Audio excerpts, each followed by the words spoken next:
Bom, tendo-se em vista que a fibromialgia é uma doença que gera dor disseminada no corpo 24 horas por dia, mantida, que altera o sono, que gera ansiedade, depressão e alterações cognitivas, tais como alteração de memória, nós temos que pensar num tratamento multidisciplinar, envolvendo psicólogos, atividade física, uma série de coisas, e que envolvam medicamentos que ajam nessa dessensibilização central, diminuindo o entendimento do cérebro do que aquele problema é uma dor, tá? Se eu apertar o meu antebraço, eu não vou sentir dor. Se eu apertar aqui, eu também não vou sentir dor. O indivíduo que tem fibromialgia sente muita dor. Inclusive no teste você tem que apertar com calma para esse paciente não sair com muita dor do teu consultório. A ideia das medicações que são usadas no tratamento da fibromialgia é tentar contemplar todas essas alterações que ocorrem na fibromialgia. Alteração do sono, as dores, as alterações cognitivas, depressão e ansiedade. Portanto, você pode lançar mão de inibidores tricíclicos, né? Antidepressivos tricíclicos, desculpa. No caso, nós temos a amitriptilina e a nortriptilina, elas podem ser usadas em até dose de 75 mg por dia. Elas de fato auxiliam muito o paciente que tem a fibromialgia, elas melhoram o padrão do sono, elas diminuem a intensidade da dor.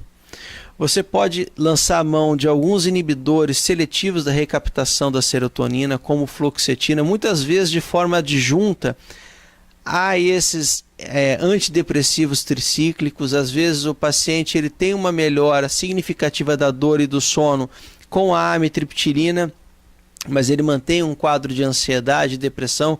Você pode associar uma fluoxetina, uma paroxetina, uma sertralina, com cuidado para não chegar numa dose tóxica, para não gerar uma síndrome serotoninérgica no paciente. Você pode lançar mão, por exemplo, da venlafaxina em doses mais altas.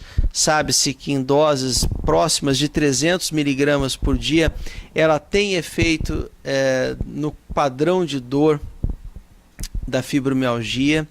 Existe a gabapentina, existe a pregabalina, que são medicamentos. A pregabalina é mais recente, a gabapentina é mais antiga.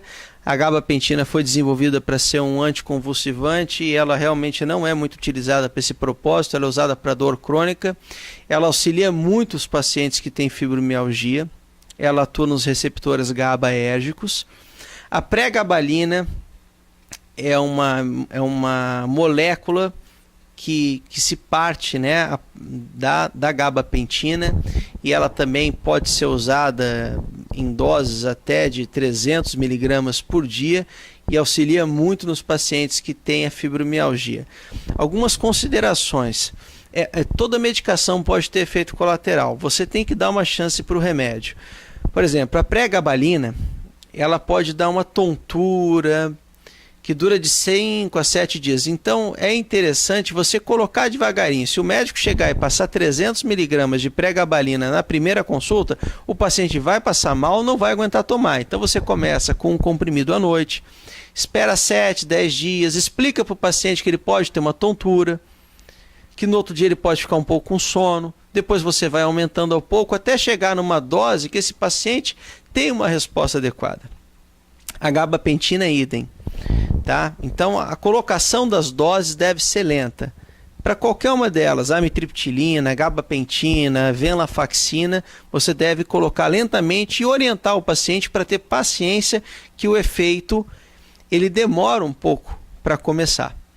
Bom, temos também a duoloxetina. A duoloxetina é uma medicação que ela pode ser utilizada também para tratar a depressão. Ou seja, ela auxilia tanto na depressão quanto nos sintomas álgicos, né? Ela pode ser usada para outras síndromes dolorosas. A duoloxetina ela sempre deve ser dada após as alimentações para evitar a náusea. E normalmente essa náusea tende a melhorar depois de 7 a 10 dias. A duloxetina, habitualmente, você começa com uma dose de 30 miligramas e você pode progredir até 120 miligramas. Ela também é um eficaz medicamento no controle das dores.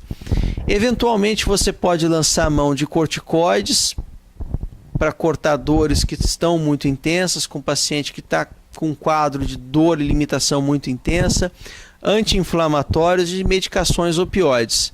Mas o mais interessante é a utilização de medicamentos que dessensibilizem o padrão de dor central. Tem a imipramina também, que é uma ótima medicação, tem que ser usado com uma certa cautela para quem tem problemas cardíacos. A amitriptilina tem a questão do glaucoma, né, e arritmias cardíacas.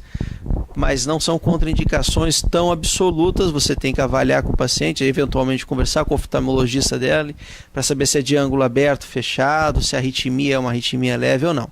Enfim, o tratamento medicamentoso é extremamente importante e o paciente ele tem que aprender a conviver de uma forma harmônica com a doença e tentar tocar a vida dele da melhor forma possível, junto com o apoio dado pelo médico e o apoio dado pela família.